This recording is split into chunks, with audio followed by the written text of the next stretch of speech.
Netcasts you love. From people you trust. This is Twit. Bandwidth for frame rate is provided by CacheFly at CacheFly.com. This episode of Frame Rate is brought to you by Netflix. Watch thousands of TV episodes and movies on your PC, Mac, iPad, iPhone, or TV instantly. All streamed directly to you, saving you time, money, and hassle. For your free 30-day trial, go to netflix.com/twit.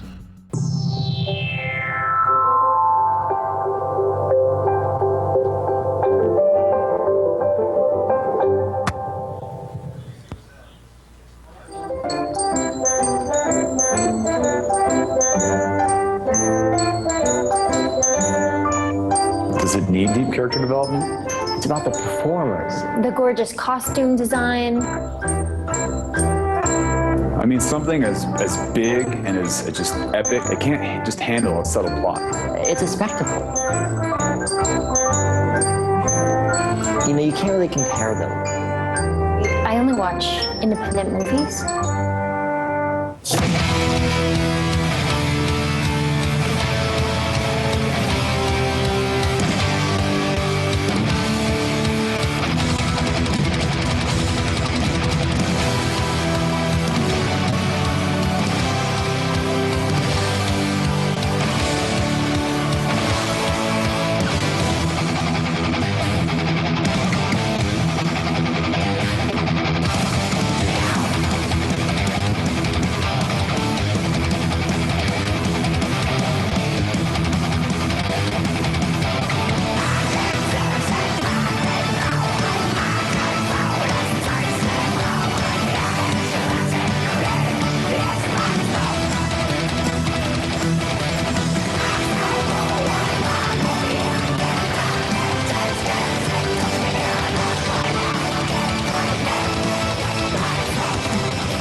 It's Frame Rate! Booyakasha!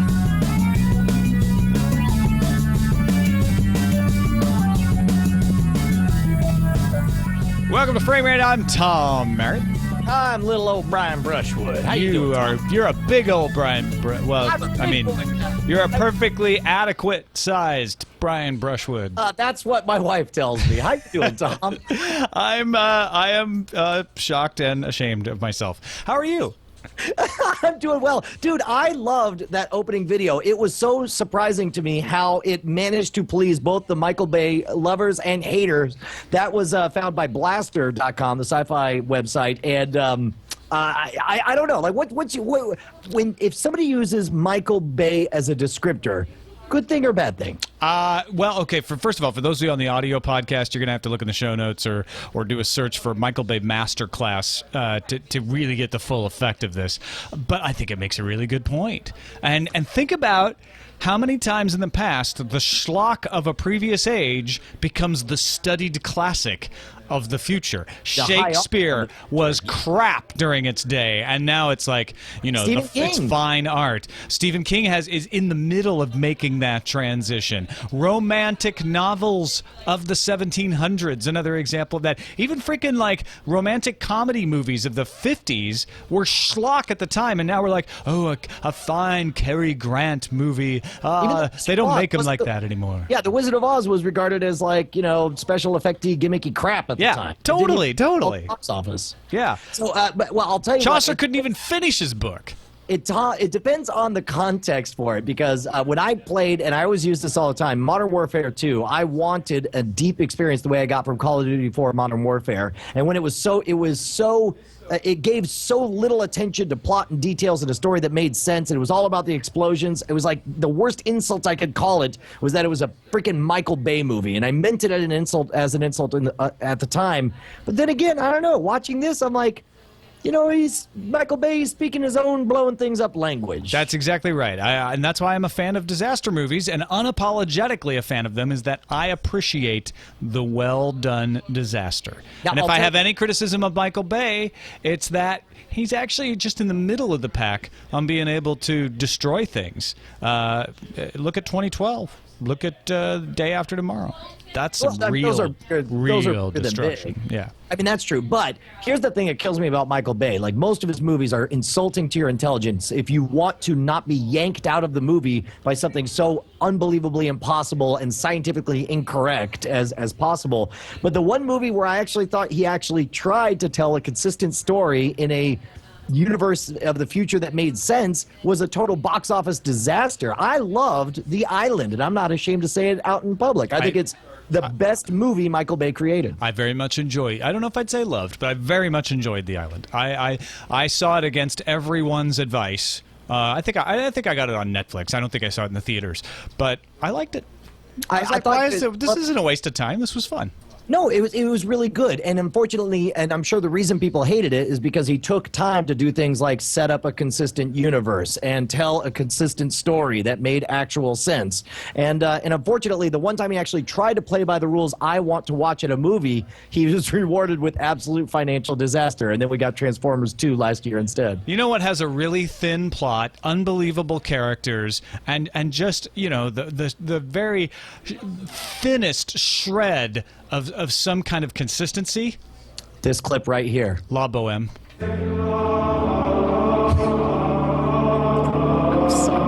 I just looked down and I realized I hadn't played it this episode yet. That's it. That's the one you ruined my opera joke. All right. Fine. Let's move on to the big story then.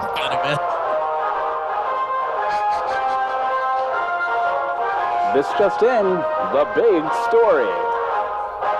This may be the best movie-related idea I have ever heard. Okay. All right. You go ahead and blow it up here, and then we'll talk about it, because I've got some opinions on this. I don't know. Movie Pass will launch with an unlimited pass service, allowing subscribers to go as many films as they want or can for $50 a month. 3D, IMAX, you pay a $3 surcharge, but other than that, everything you want to see, $50 a month. You use your phone to get into the movie. It's starting out as a private beta, launching in the San Francisco Bay Area this past weekend. Then they plan to roll it out to other cities.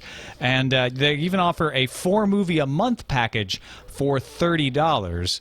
So you might want to do the math on that. If you're somebody who always goes to matinees, but other versus full price, it's still a lot cheaper. It's essentially trying to be Netflix for theater movies, for actually going to the movies. All right, so here's the thing. So it sounds to me like you think that this is revolutionary and surprising and is going to change stuff, right? No, I would not agree with any of that. I think this is a good deal if you want to see a lot of movies. I don't even know that it is. Like, what's the mini package they have where for $30 you can get $30 you get 4 movies a month. That's $7.50 a movie. That's you already get that, and you don't have to give Where do you see? It's freaking $12 for a movie. It's 750's matinee pricing at most of these places. I did say that you'd have to take in your matinee account. If you only go to matinees, because matinees may be that cheap. Even here, matinees aren't that cheap, though. Some places in the country, yeah, they may be. But that restricts you to only going to matinees. This says, you know what? You're going to go matinee price, and you can go whenever you want. All right. Now, I know this is unfair, and I know some people who don't live in Austin, Texas are tired of hearing about it, but I'm going to see how much it costs to see a movie at the Alamo Drafthouse. I thought it was only like $9. Well, Alamo Drafthouse is a different situation. Now, if Alamo Drafthouse is one of the places you can take the movie pass, that actually makes this movie pass a lot more valuable. Right, but that's just it. You got to take it to the bank that every place. Yeah, look at this. General admission is $9.50. So it's like in order for this. So it's still more expensive. No. Well, $50 for unlimited movies. Now I understand if you're a psycho, at this pricing, the only thing this makes sense to me is if you're somebody who has a 14-year-old kid who you realize you don't want to send him to summer camp, so instead you spend $50 a month and say you're going to movie summer camp. No. This makes sense, Dad. This makes sense for adult single people or maybe couples who like to go to more than 5 movies a month. Okay, but as a money saving, just I don't know. I mean, maybe 5 movies a month. Maybe I'm just busy enough that the idea of even going to 5 movies a month sounds luxurious and like a bender. Like if I went to 5 movies in 1 month, that would be huge. That would be exceptional. I cannot think of any time in the last 10 years I have gone to the movie theater for 5 movies in 1 month. Can you?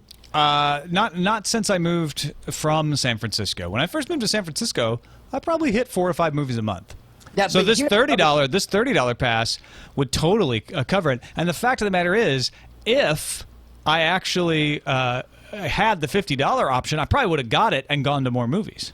Now, here's the big question, right? Is number one, are there 5 releases even worth watching? Absolutely. You know why? Because the theaters that are listed in the Bay Area Movie Pass beta are not just your blockbuster theaters. They're not just your AMC Cineplexes, the Clay, the Bridge, Lumiere, Embarcadero. These are the indie theaters that have the really good movies. You know what? I can get behind that. If you have a few theaters in your area where you can go experience the back catalog and stuff, and even some of these midnight movies where they take old B movies, you could go watch Shaft or Flash Gordon or something like that. I could totally see getting on board with that. But I know for me personally, if I wish I had time to go see 5 movies in 1 month, and in fact, I could see myself going on a bender for 1 month where I see 5 or even 10 movies in a theater, but that's going to be the 1 month extravaganza, and it's not going to be that month over month. I think the pricing is just awkward enough. This strikes me as very safe pricing from an actuarial standpoint. I think they could have cut way deeper. I think they could have gone to... it really is a regional thing then, because I look at this and I'm like, $50, I would spend seeing 3 to 4 movies in a month. Yeah. So if I can see unlimited for the price of 3 to 4 movies, that's huge. $30 to see 4 movies, that's like half price. Do you buy concessions every time you go see a movie? Not every time, no. Oh man, that's part of the movie experience. You don't go and not have a drink or a popcorn or something. Not every time, no. Sometimes, yeah. What percentage of the time do you just walk in? I'd say about 60% of the time we get concessions. No, see, for me, it's like I would always have to be doing it. So it's like I'd be spending $50. Because the concessions are too expensive. You know what? It's funny, and this is just unique to me probably, but because I know that theaters make most of their money on concessions, when I go to the indie theaters, I always get concessions. When I go to the AMC, like big corporate chains, this is probably totally unfair, I'm like, I don't need to get concessions. Oh, no, I always buy concessions I'm at everywhere. making out like a bandit. When I was in high school, I worked at a Cinemark theater. I started in concessions, worked to box office, eventually got to projection, and all of the money that they make at the box office essentially goes for the rental of the print. I mean, the only money they make is at concession, so I don't feel bad. And it is a lot of money, but it's like well, that's why I say that's why I do it at the indie theaters, but I don't feel like worried about it at the corporate chains. Yeah. Well, I'll tell you this. Because I feel like I'm sticking it to the man by not buying popcorn. Well, and that's one of the great things about the smartest things from a business standpoint for the Alamo Drafthouse is that I spend $60 every time on just food and drink at the Drafthouse, but it never strikes me as being usurious or unfair. No, because they have good stuff. You're not buying like crappy hot dogs for $6. Yeah, exactly. Even though the margins are just as huge. I mean, the margins on alcohol and drinks are phenomenal, but I don't even mind because I'm getting these ballpark prices. Exactly. So I will say this is a step in the right direction. Here's the question I wanted to pose to you is, why is this new now? Why did it take 70 years for them to come do this? Because I remember there was a place called Fame City. It was an attraction park in Houston. And one of the things you could do laser tag or play video games or bowling or all this stuff. And you got the Mega Pass. You got this wristband. They also had a movie theater, so you could run in and watch a movie or whatever. But with all that other free stuff that I got, I would walk into the movie theater and I would just think about all the other things I could be doing, and then I walk out of the movie theater. And I wondered, like, that was an important moment for me because it made me realize that part of what I loved about the movie going experience is that it was an on purpose walking in and dedicating hours of my time to this thing. And I wonder if there's going to be any kind of that devaluation of, because you perceive it as free, you don't enjoy it quite as much. Do you think that's an issue? I don't think as much of an issue as it was in that park you're talking about. I mean, you're still dedicating a certain amount of time. You're still taking the trouble to go there. You're still buying the popcorn and coming and sitting down in the dark theater. You're getting the whole experience. If you go a lot, though, and I remember this from when I was going to a movie a week on purpose. Like, I'm just going to see a movie a week. You know, sometimes I'd go alone. Sometimes I'd go with other people, but I'm going to see a movie a week. It did start to feel a little routine. And right. So if you pay the $50 and you're going to like 6 or 8 movies a month, it might take a little bit of that specialness of it being an event. But that's true of anything you do more often versus less often. When I was a season ticket holder for the Oakland A's, going to an A's game stopped being a special, like, ooh, I'm going to a baseball game, and started to be like a regular thing. I mean, that's just going to happen with anything. And I think you totally just hit on what I was trying to get at, is, to me, going to the movies is still a special event. It's special because I want to see it first night. It's special because I want to see it as loud and as big and as bright and as 3D as possible. Whereas if you're going all the time, it's like, I kind of don't want that. I don't want to see the lady with her clothes off all the time, because then I'm just like, would you put on something once in a while? You look cold. Yeah, right. That's what I get you a shawl. That's because you're in strip clubs so often. You have that.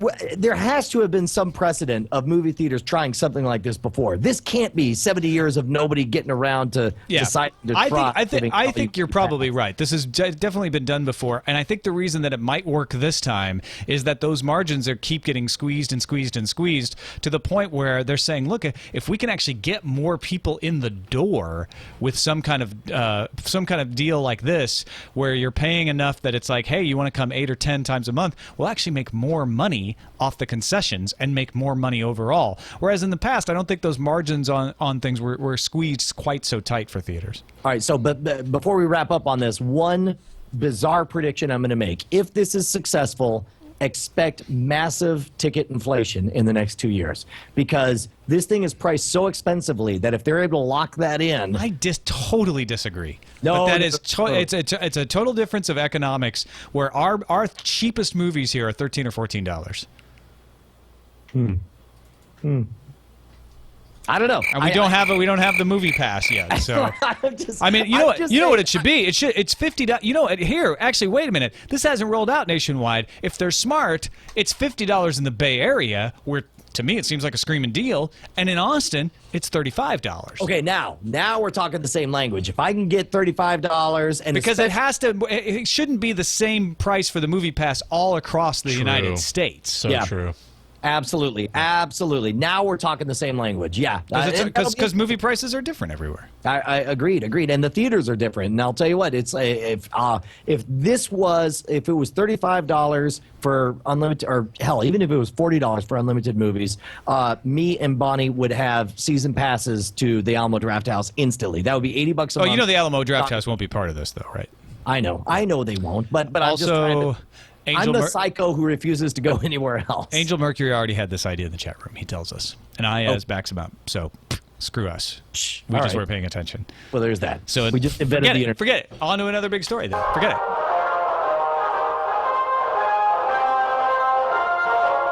Stop everything. It's another big story. All right, Angel Mercury, what do you think of this story? Oh, I'm sorry. Did you want us to actually tell you about it? Well, guess what? All right, here's the deal. Just kidding. Sigma Designs announced a new set-top box last week that doesn't actually sit atop anything. It plugs into an electric outlet, and in a few ways, it's really the thing we're looking for. It's smaller than a deck of cards. Well, actually, it's not much larger. It's about the size of a deck of cards. No power cord. No need for coaxial cable. You plug it right into a wall outlet, and it can decode multiple IPTV streams to feed content to a various number of HD TVs around your house. And not only that, it will stream content to more than one TV with different programs at once. It also has a hard drive, so it can serve as a DVR for multiple TVs, and it uses Z-Wave as its wireless. So instead of the box can be placed out of sight and will still receive a signal from your remote control. Okay, so here's my question. What the hell is Z-Wave? It's a radio frequency. It's no different than Wi-Fi in principle. It's just using a different bandwidth. It's got to get gotcha. So it's radio wave. So how do the HD TVs receive the signal? Do I have to get receivers for all my different televisions? You know, that's a good question because it doesn't say it in this MIT article, this technology review article. But the implication is that it comes with a wireless receiver that then plugs into the back of your HD TV. At least that's the only way this makes any sense. And again, because they're saying it will sell for less than $100. The receiver or the transmitter? The package. Okay, so let's say the package is $99 and it includes one receiver and one transmitter. Let's say that additional receivers are $50, and let's be as generous as possible and say that the receiver is an HDMI input that plugs in and receives 1080p. Which, first of all, that would be extraordinary, and I have a hard time believing that you would get that quality at under $100. It can also control lighting, door locks, thermostats.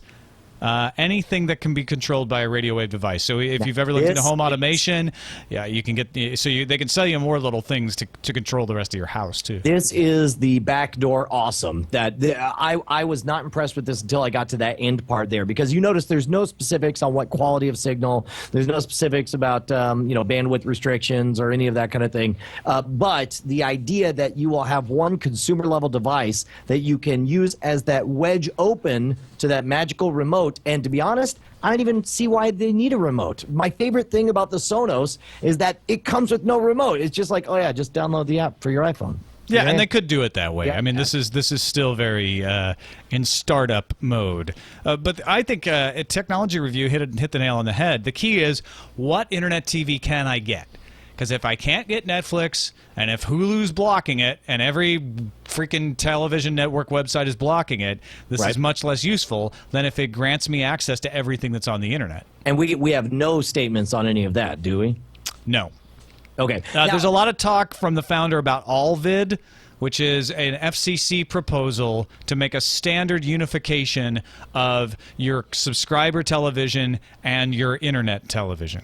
So that, for instance, Google TV could present a single unified interface that would plug into your Comcast or your Time Warner cable and also deliver internet television all in one interface. There's a standard for that. It's been proposed by the FCC. The cable industry is solidly against it, but the FCC has not ruled yet on whether they will issue it as a standard or not. Well, I don't know. And unfortunately, there's so many. I read this whole article from beginning to end twice, and all I've got is questions. And unfortunately, I mean, it's not helpful for me to go through all my questions now. But I guess we'll just have to keep an eye on this one and see what actually comes out. Because this is an early design, right? So there's a lot of different ways they could go, and there obviously are a lot of questions you're going to have. But as an idea, right? What's different about this versus all the other ideas we've seen and implementations we've seen is we're going to use Z-Wave radio frequency. We're going to stick it out of sight. It's not going to be a big bulky thing you have to find a place for in your home entertainment center. It's just going to be over there on the wall, and it's going to deliver the streaming internet television. And I think the implication here is your subscriber television, your satellite or your cable, to all your televisions. Well, and that's freaking amazing if it can fulfill on that. Absolutely. And what's great, and I don't know what they're talking about in terms of potency of the hardware that's in there, but let's say, for sake of discussion, that this thing really it's small, it's discreet, you plug it in and you plug the other half in your television, or there's a receiver attached to it, and let's say it is firmware upgradable, to where at first you just get used to the idea, like, look, now I have Netflix and Hulu on here, and now I can watch Twit on here, and so on. And then down the road, they're able to roll out other things. For example, like, well, now you have this app, and now there's this other service. Now you're, by the way, you want to pay $1.99 a month for this brand new music service, and so now all of a sudden it becomes your essentially your Xbox console, or what in my house the Xbox 360 does, which essentially take care of media and the kids watching and stuff. But again, I don't know, that much hardware in just a deck of cards size box is very difficult for me to believe. Absolutely easy. Solid state drive. I mean, you can make a Linux server into something about as big as my thumb and forefinger circled. So put a solid state drive in it. Of course, this thing's going to be deck of cards size. But again, there's the aesthetics of it. Will it have? And this is the dumbest thing I'm ever going to say. Okay. But I'd rather have an Xbox-sized device on my set top, literally visible on my set top box or whatever, and have everything be Apple iPhone smooth, than have a deck of card size thing plugged into the wall and have it be kind of herky jerky. Why are you assuming because it's small it's going to be herky jerky? Because it's $99, because it's under $100. If it's that small and it's under $100, I don't believe it doesn't have to do much. I could probably build this for myself for less than $100, and I'd be able to get it pretty close to that size. You don't need a graphics card in it. The graphics card is in the television. So all you need is a chip and a solid-state drive. It doesn't take up a lot of space. That can be high-quality stuff. But that's just it. Is you definitely need a graphics card if what you're doing is getting things moving in and menus and looking smooth and totally futuristic and stuff. Like that's what I want that, and I don't mind real. Like, look, I got plenty of real estate. How much does an Apple TV cost? Like $99, right? Oh, how do they do it? Well played, sir. But here's the problem. Apple stakes its reputation on making everything futuristic smooth, and I don't trust. Well, that's a whole different question. Yeah, you just don't know. You don't know these guys whether they can. I don't. You're Absolutely. Right. I don't know. I hope it does. Please. It is my sincere wish that in 12 episodes we come back and you play this clip and you laugh at me for ever having doubted them. Angel Mercury says he likes it so far. Just so you know. Right. And supposedly they're going to have these out by Christmas. So by the end of the year, hopefully, we will be able to evaluate it. And I could say, Brian, you were totally right. This thing sucks. I hope that I'm wrong. I want everything to be awesome. Let me go on the record. I am pro-awesome. I am in favor of yet another big story.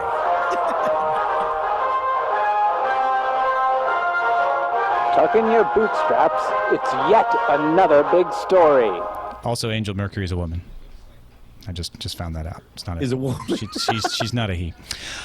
Cory Doctorow on Boing Boing. That was not yet another big story. That was just me correcting. This just in. Yeah. Angel Mercury, a woman.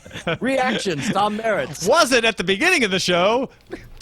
She's always been a woman. It's my own misogyny. That was the problem. Boing Boing's Cory Doctorow has a post up explaining Hollywoodonomics. Using Harry Potter and the Order of the Phoenix as an example. Apparently, the way you make money in the movie industry is to charge yourself a lot. Yes. that's kind of what this comes down to. Harry Potter and the Order of the Phoenix grossed nearly $1 billion. Okay. I'm sure that sounds like a dismal failure. Was nevertheless running $167 million in the red. And last summer, Deadline released a balance sheet that Cory just dug up. The losses are attributable to prints and advertising/marketing. The major recipient of that budget was, in fact, Warner itself in the guise of its different media divisions. So it charged itself to run advertising on itself. Another culprit was high interest fees, though the film didn't have outside financing.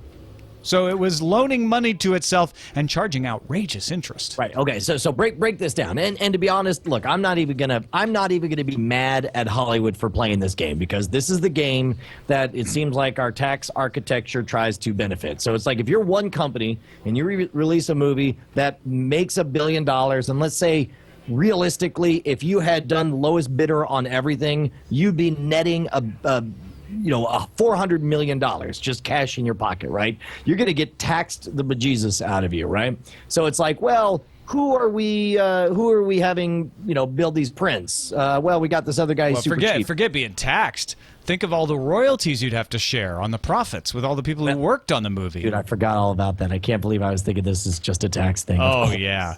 In fact, Art Buchwald sued Paramount in 1988 over Coming to America and won. And the judge called studio accounting methods unconscionable. But apparently, that wasn't enough to make anybody change their habits. I totally believe this, and it really is. And it's like even even goofballs like us out on the fringes of this world are hip to how idiotic their accounting methods are. And it's one of those things where it's like, let's lend ourselves the money. And you got to realize they're all branches. They're technically separate companies. That's why they can do business with the different branches or whatever. But it's like, let's lend ourselves the money back at a ridiculously high interest rate. They just want to spread out the money as far as possible to pay the people who actually put their heart and soul into these products as little as possible. So let me be clear. One of the main reasons I put this in the lineup for Frame Rate is when you hear arguments made by the industry about how piracy is ruining them, about how you need to support the industry to pay the actors and the directors and the crew that works on the movie. Remember this practice that they put into place and consider that when you evaluate their claims. That's all I'm saying. Yes, exactly. And Web Number wants to know how much state taxes are in Texas. And the answer is 0, baby. Guess who loves Texas? Film in Texas. That's right. This episode of Frame Rate is brought to you by Netflix, streaming thousands of TV episodes and movies directly to you instantly. Saves you time, saves you money, saves you hassle. I mean, you have less hassle if you do it this way. Look, people know who've been watching me on Twitter and hearing me on the show know I'm a huge fan of hassle. What I prefer to do is hop in my car, drive with screaming kids out to some kind of brick and mortar store. And what I'd really like to do is see a very small selection, and whatever one movie I actually want to see, especially if it's newly released or whatever, I'd like to have it be not available so that, and then when I take it home, what I'd really like is to get charged late fees when I can't be bothered to get around to bring it back. Now, not everyone is like Brian. Some people like to stay home, not get charged late fees, have access to almost every movie ever made, maybe watch them instantly on their Mac or their PC or their iPad or their iPhone or their Android phone or through their gaming console onto the actual television. But that's them. That's not you. That's them. That's not me. Apparently Netflix isn't for me because I'm somebody who loves hassle. I'm somebody who loves overpaying. I love getting nailed with late fees. So for instance, if you begin watching a movie or show on one device, you don't want to be able to finish watching it on the other. You want to have to start over from scratch. Well, yeah, because that's part of the Because with fun. Netflix, you can begin watching a movie on one device and then pick up right where you left off on another one, but you don't like that. Oh, no. What I've And he wants a limit on the number of movies and TV shows he can watch anytime he wants.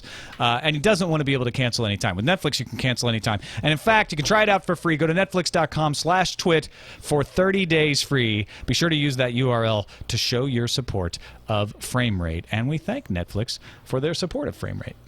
Time for Film Found.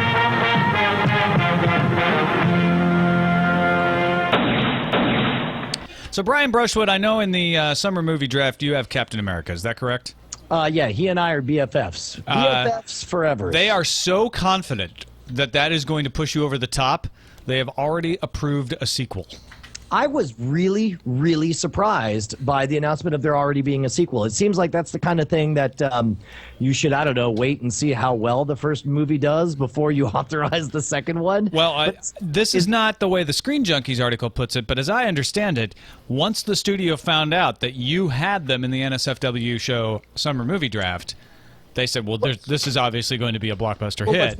Let's approve a sequel. My sources tell me that they already knew it was going to be big because I had it, but once America killed Osama bin Laden, America fever was all over this place, and that Captain America was going to be gigantic. Yes. It certainly didn't hurt. Let me tell you, the interview is fantastic. Go to screenjunkies.com, check out the interview talking about the fact that they're already working on the second flick. And it sounded to me like the big news was that they're going to kind of, obviously this is a period piece that takes place back in World War II. And of course, the Avengers movie takes place in modern day. And anyone who's read the comic, spoiler alert, nothing. Captain America somehow survives to modern day because he's frozen in ice. But there's talk. It sounded to me like the sequel might go back to World War II, like the Captain America. Oh, yeah, that sounds cool. Be only about his adventures back in World War II, which personally I think would be freaking awesome. I think, by the way, in fact, if you don't mind me jumping around here, one of the letters that I had pulled up was on the latest Captain America trailer. Have you seen the very latest of the Captain America trailers? No, I haven't. If it's okay, if Jason's able to whip that up fast enough, you'll see it down in Interferon segment. That's where I originally wanted to put it on there. Apparently I didn't. Apparently it's below that. But anyway, I would love to actually take a look at it because you get much more of the story and the sense of who Captain America is, especially before he becomes Captain America. I don't want to... All right, here we go. Mild spoilery. Take a look at this. Tell me what you think. So the preview has been approved for all audiences? Apparently. You just don't know when to give up. I could do this all day. Do you have something against running away? You start running, they'll never let you stop. You really gonna do this now? There are men laying down their lives. I got no right to do any less than them. I can offer you a chance. Our goal is to create a new breed of super soldiers. When you brought a 90-pound asthmatic onto my army base, I let it slide. I am looking for qualities beyond the physical. You win wars with guts. Grenade! Everybody down! Is this a test? He's still skinny. Whatever happens, stay who you are. Not just a soldier, but a good man. Is it too late to go to the bathroom?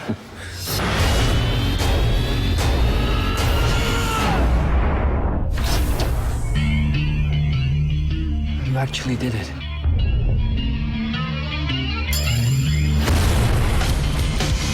Who the hell are you? The voice of many. Hydra is the Nazi Deep Science Division, led by Johann Schmidt. He thinks he's a god, and he's willing to blow up half the world to prove it. You're not even close to this technology. I asked for an army, and all I got was you. Congratulations. You just got promoted. Mr. Stark? I had some ideas about the uniform. You're gonna get so many girls. Captain, we are much alike. I don't know if I can do this. You won't be alone.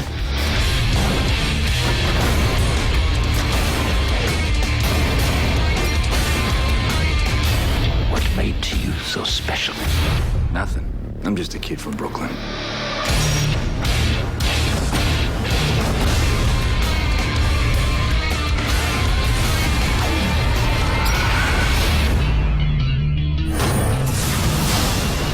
Hey! You're late. Nobody's perfect. I think they made a mistake going World War II. What? They should have gone Afghanistan. They want to ride that Osama wave. Oh, yeah. You know what they could do is they could use all the current footage and just repurpose it. They just redub everyone with Afghani accents or whatever. When they say it's a deep Nazi, it's a deep Al-Qaeda organization. Why did they not do that?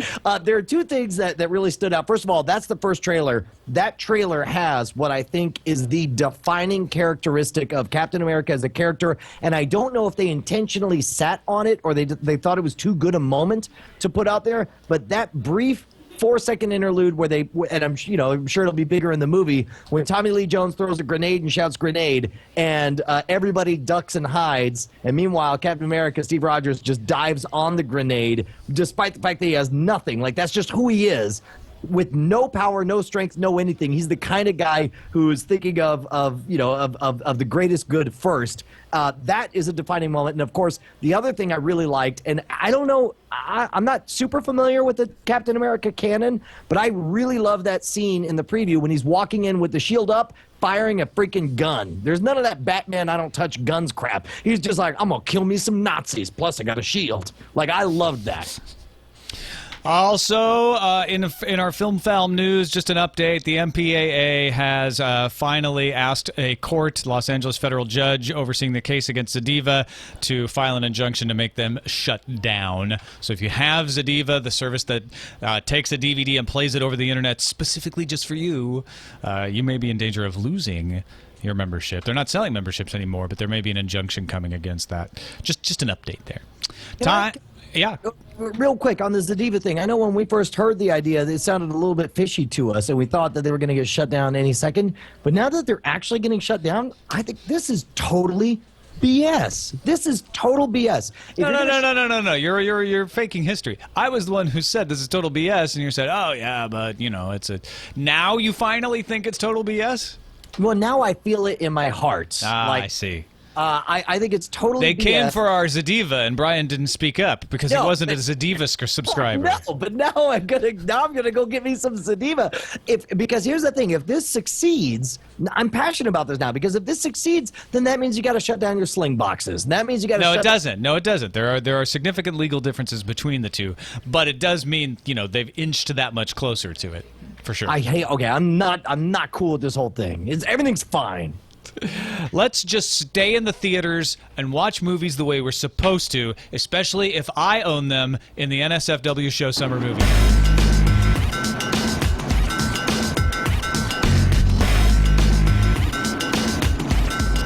Well, Jason Howell coming out with Cars 2 this weekend, $73 million. How do you feel? I feel pretty good. Yeah, that's not bad. I think it did pretty well, especially for a first week. And, I just hope that continues through the rest of the summer. I personally feel like Cars has a long tail through the summer, so we'll see. Yeah, X-Men First Class had a little longer tail than I was afraid of. 133 million is where it's at now, which isn't too far out. I was thinking it's going to be closer to 175, 180 total. But given how poorly it started off with 50 in the first weekend, it's done okay. It's had enough people come back for it. So you're right. Cars 2 may juice you up a little bit. This weekend, Transformers: Dark Side of the Moon, Dark of the Moon. It's not a Pink Floyd album. Cargill's second movie, and Cargill in last place right now, 91,117,000. He's right behind me. I'm fifth place. Now here's the thing: Cargill's a slippery character because he's super smart, and I've never seen him quite so confident as he was about his summer movie pick. Even though Transformers is going to even though the Hollywood Stock Exchange had him at the lowest of all of us, he is so super confident about. He sounded confident about Green Lantern. I don't know how much of that was bluff. Green Lantern, 91 million after 2 weeks. Not so hot. Not so hot. But I'll tell you what: the fact that this is supposed to be an actually good movie, the fact that it's a Michael Bay movie, and the fact that it's on July 4th. I mean, what's your projections? If you were gonna make a side wager here, are we talking $100 million opening weekend? I think it could be more. Yeah, I think we could see him. I don't know if he could catch Jason, but he'll get close to catching Jason with this one movie. And Jason's got 303 million total. Cargill's only got 91 million. I agree. Now you've literally only had one movie out so far. You're still at $133 million. Yeah, movie, 133 million. It's not exactly where I wanted to be, but it's not too far off. My next movie is Larry Crown, which also comes out this week. I don't expect that to give me hardly anything. I'm thinking 20 mil tops. Yeah. That's being super optimistic. I bought Larry Crown as a little bit of fluffy padding. I didn't spend a lot of money on it. Yeah. So my next real movie is Cowboys and Aliens, end of July. That's when I'm hoping to start getting some beefy numbers again. Now let me tell you, I don't know if they're just being shrewd about their marketing, but I am not seeing anything for Cowboys and Aliens. Yeah, I saw. You know what's funny is I see it every time I see a movie. It's always in the trailers before the movies. I missed it. When I went most recently, I didn't see it that time. When I went and saw Super 8, I don't think I saw Cowboys and Aliens. Yeah, what I don't see is any ads for Larry Crown. It's coming out this weekend. Come on, people.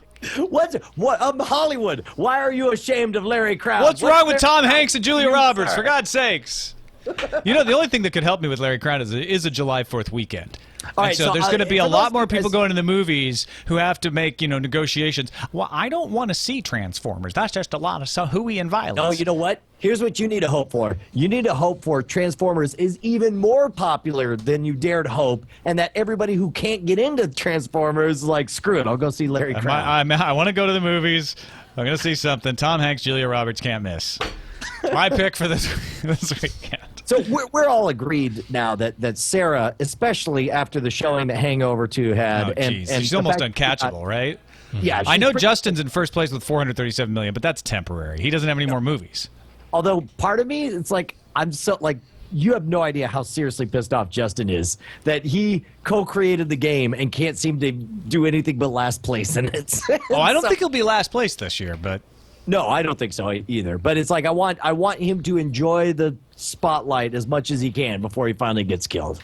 All right. I have not seen any movies this weekend. How about yourself? Well, it was an extraordinarily busy weekend for me, so I didn't go out to the movie theater. But while I was waiting for us to head out to go do an NSFW show, I was at an anime convention after all, and there was some folks that put in the original John Carpenter's The Thing, which, man, does it hold up. Do the effects hold up? Yeah, it's a great movie. Does the now? Here's the one thing that and I'm not even going to say it doesn't hold up, but it was really fascinating to watch the luxurious pace they took with telling the story. There would be things that you would never see in any movie nowadays, and I guess it's been what almost 30 years, over 30 years now.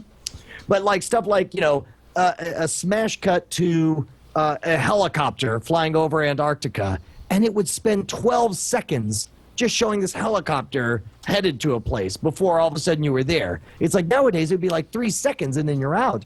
And part of me started to get all uppity thinking like, what is it with storytelling nowadays that we got to cram so much stuff in? But then I pictured myself as an old man defending like the original Nosferatu in the silver screen days. And I was like, you know what? The way storytelling changes over time. But I, for one, would love to see a remake of The Thing. And I think the story's really good. And look forward to any kind of future projects that are related to that particular franchise. Time for Tube Tops.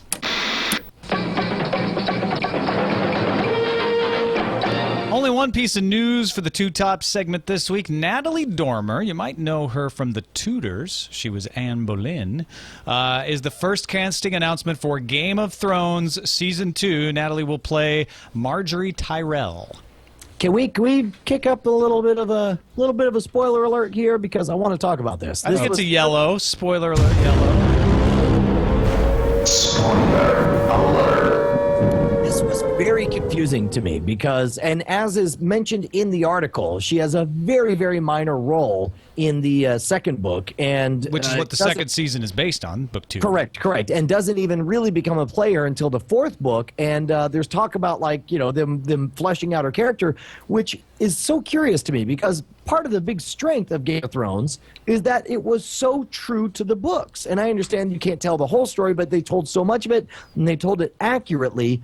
I, for one, this really raises a flag for me, and I hope that they're not doing anything stupid with this. And I have no. Okay, here's what I hope, because I have that same concern. Marjorie Tyrell is not a key figure in book 2, but she is a key figure. No, she's a major figure in book 4. And they're pretty certain they're going to be doing more seasons of Game of Thrones.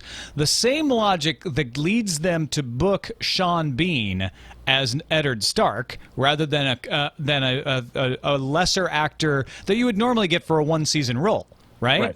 Okay. Instead of that, by the way, retroactively with that statement, we're now at spoiler alert red because the freaking season is over. How is that red? I don't know. Maybe you just full on, expose the only gigantic twist the entire. I didn't expose anything about it. All I said is that they replaced him with Abe Vigoda for season 2. I mean, everybody knows that. Everybody's reading that. You heard it here first. Abe Vigoda he goes into the time capsule and he comes out an old man. It's a now it's spoiler alert red because you gave away the time capsule. Are you sure we shouldn't go to plot? Spoiler alert awesome. Take us to spoiler alert awesome, sir. Yes. Spoiler alert. All right, so instead of getting Betty White for Marjorie Tyrell, they got Natalie Dormer. And here's my thinking is, their logic is we want the best person for the role no matter when they show up. So even though it's a smaller role in season 2 than it is in season 4, they're like, well, we want her for season 4, so we got to have her for season 2. Yes. Okay. If that's the case, then good on you, mates, and well played. And to be honest, I was not smart enough to have thought of that solution. So I'm glad to hear that there is a way for them to stay true to the second book, and still have a larger game plan worked out. we can drop the spoiler alert now and move on to the shows we're watching. Pretty much everything I want to watch this summer starts July 11th. I know, me too. And to be honest, I'm glad because I'm so super busy right now. So it's like, but now here's the thing. You realize that we're coming to a head here because you promised to watch Breaking Bad and I promised to watch Fringe. Yes. I'm on the road, but come Breaking Bad's return, I'm going to be talking. Oh shoot, you already watched it. You already watched Breaking Bad. Nope. Waiting for you to start watching Fringe. Okay, all right. I'll see what I can do on the road. I'm going to make things right. I'm going to make things right. I'm going to. All right. You have to let me know when you start watching it, though. Okay, but it's like it's good. There's going to be a crunch because I'm going to have to watch a lot of Fringe really fast because I'm going to want to talk about Breaking Bad when it comes. First two True Bloods came out. One on HBO on Sunday. I watched that. Also, the second episode of True Blood available on HBO Go. They did the same thing they did that 1 week with Game of Thrones, so you could jump ahead. Gets a lot of people to sign up and try HBO Go. I had a better experience with HBO Go this time than I did with Game of Thrones. Still wasn't perfect, but I'm not going to bitch about it. It worked fine. I was able to watch the show. True Blood, I think, is carrying on. I don't think it's like, oh my god, it got so much better. But if you liked it up to now, it's hitting on all cylinders. They did an interesting plot twist where they jumped ahead a year from the episode last year. So they don't spend a lot of time spinning the wheels, going like, okay, well, this is what happened with that. They just jumped ahead, and they're like, okay. In the past year, all this stuff happened. Got that out of the way. Now let's go forward with some brand new stuff. I think it was a really good choice, and I'm liking it. Awesome. I have watched nothing. A little bit busy this month. Let's move on to Interferon.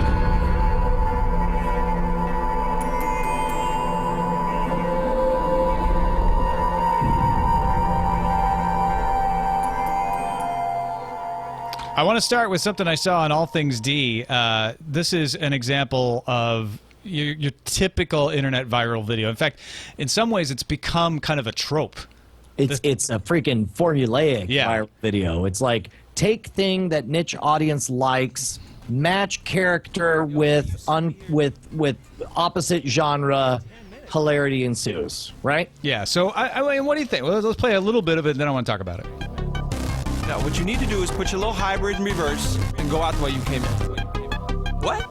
Yo, it's about to get real in the Whole Foods parking lot, man. It's getting real in the Whole Foods parking lot. I got my steel and you know it gets sparked a lot. I'm on my grind, homie. It's on my mind, homie. These fools with clipboards are looking at me like they know me. It's getting real in the Whole Foods parking lot. You know the deal with the little shopping carts they got. Check out what I say. It happens every day. It's how we live on the west side of LA. So this is... I'm riding slow in my... This is like Chronicles of Narnica all over again. Except, like you said, you totally broke it down. Urban rap vibe in suburban, yuppie location. Is this funny anymore? I don't know. And it could be. I don't want to blame the formula, but I will blame this video for being formulaic. And maybe if I was somebody who was psychotic into Whole Foods, but I'm that goofball who regards Whole Foods as like, in my mind, Whole Foods is I pay a lot and I can't get a lot, and so I'm not a Whole Foods fan. I'm not a Whole Foods culture kind of guy. So it didn't make me giggle because they're like, oh, it's so true. They do have tiny baskets. It's yeah. This one just didn't resonate with me. I guess that's what I'm saying. And I don't want to say the genre's over. I'm going to say this one didn't hit the mark. All right, we have a couple of emails in Interferon. Indeed we do, sir, and I will pull them up right here. I got an email. He sent it directly to me, but I forwarded it over to framerateshow@gmail.com, and I forwarded it over to you as well. Did you take a look at this? No, I haven't had a chance to see it yet.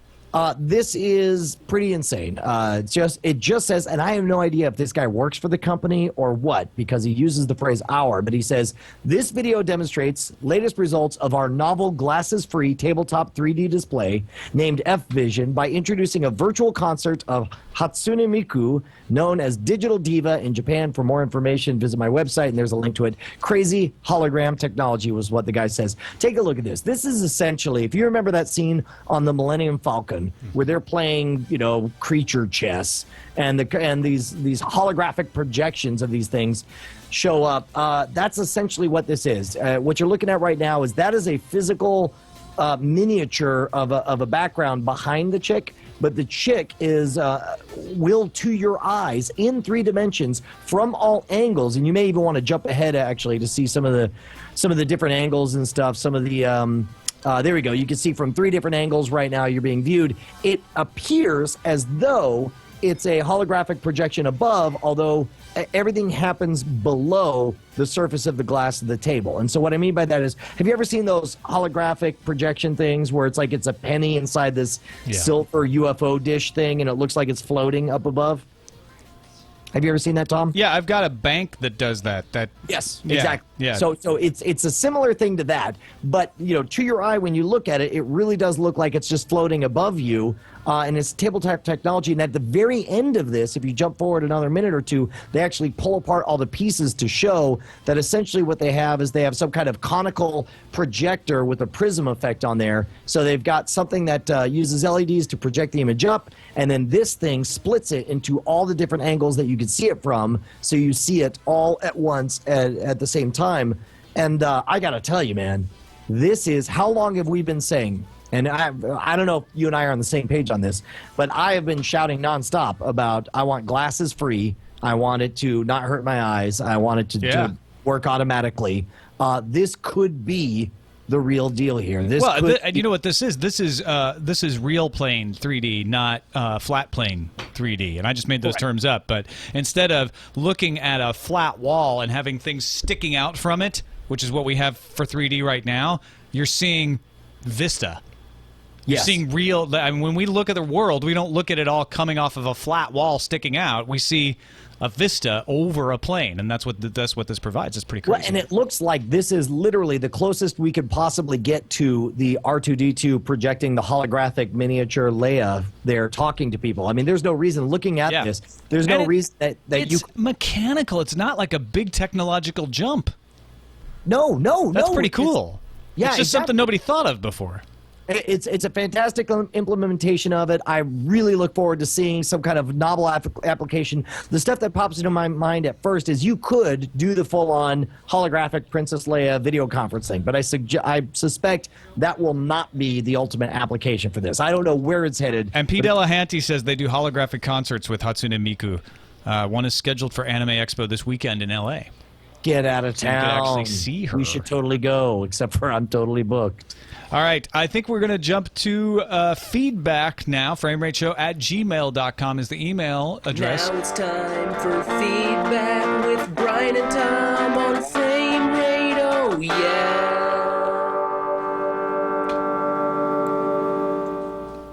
Sorry about that. I'll tell you what, and actually one of the feedbacks was going to be about the Captain America trailer, but instead we'll talk about this one right here. Mark Gagne writes, "Hi guys, just watched the most recent Frame Rate. I'm definitely a cord shaver," terrible name. "Once I had Netflix and an Apple TV, I downgraded my cable from the high def tier down to just the bare minimum where I still get video on demand so I can watch some Doctor Who and sci-fi shows. I think the thing that keeps some people from cutting the cord entirely is the policy they, Comcast for me, have of jacking up cable internet price if I get rid of cable channels completely. Not unlike the newspapers that make it cheaper to get both digital and print together. Great show, Mark G." And I should point out, Mark G is the one who's been providing our spoiler alert graphics, and he's the one. Oh yeah, those are awesome. We wouldn't have had spoiler alert awesome today without Mike. Indeed, and spoiler alert. I guess green or yellow. In the future, you'll see spoiler alert plaid. And some other colors as well. Oh wait, you can't go to spoiler alert plaid just to say that we're giving spoiler alert plaid in the future. Oh, you said it. I just listened for the keyword. All right. Fine. We have Don't say the other one. It's actually happened now. I don't know. What do you think, man? Crazy. No, we don't need a spoiler alert level anymore. Okay. All right. We can drop that. I say, just go internet only. You'll save money. This idea of bundling is a false choice proposition. Don't fall for it, Mark G. Yes, your internet price goes up, but overall you're spending less money than if you're buying both of them. Cut it all together. So let's say you got both of them together for $110. And of that, $60 is your cable, $60 is your internet. You say, screw it, go $90 for your internet only, and you're still saving $20. Well, let's go with a real-world example. Usually what they do is you can get phone, internet, and cable for $99, and then they have some bundle that's like $60 for both, and then it's $50 for internet. That's pretty much the packages here in the Bay Area. Okay. So yeah, you're looking at, you're like, geez, $60, but if I cancel it, it's still $50. You're saving $10 a month. You're saving $120 a year. Now, if you look at that and say, yeah, but I'm giving up more than $10 a month worth of content, then fine, keep the bundle. But if you're looking at it and going, gosh, I'd like to cut the cord because really I could get all my TV on the internet, but it's not that much of a savings, it's still savings. Yeah, that's true. You're still saving money. So it's just a matter of whether that's $10 extra a month is worth it for you. But if you're like, you know what, I don't even care what's on cable anymore, I just want to cut the cord, don't not cut the cord so that you can pay an extra $10 a month. Doesn't make any sense. Agreed. And if you want to chime in, why don't you write us at framerateshow@gmail.com. That's framerateshow, all one word, @gmail.com. We do read all of those, and in fact, we're even able to type a response from time to time. And of course, that's where some of our best videos, if you have a suggestion, video for a story you'd like to talk about or a response to anything you've heard on the show, make sure to hit us up. That is it for the 30th episode of Frame Rate. Shut up. We're out with. We're 30. We're in our 30s already? We're in our 30s. You can't trust us anymore. Dude, your 30s are awesome. They're just like your 20s, only you have money. Exactly. And then the 40s are just like the 30s, except you have little aches and pains. Thanks, everybody, for watching Frame Rate. We'll see you next time.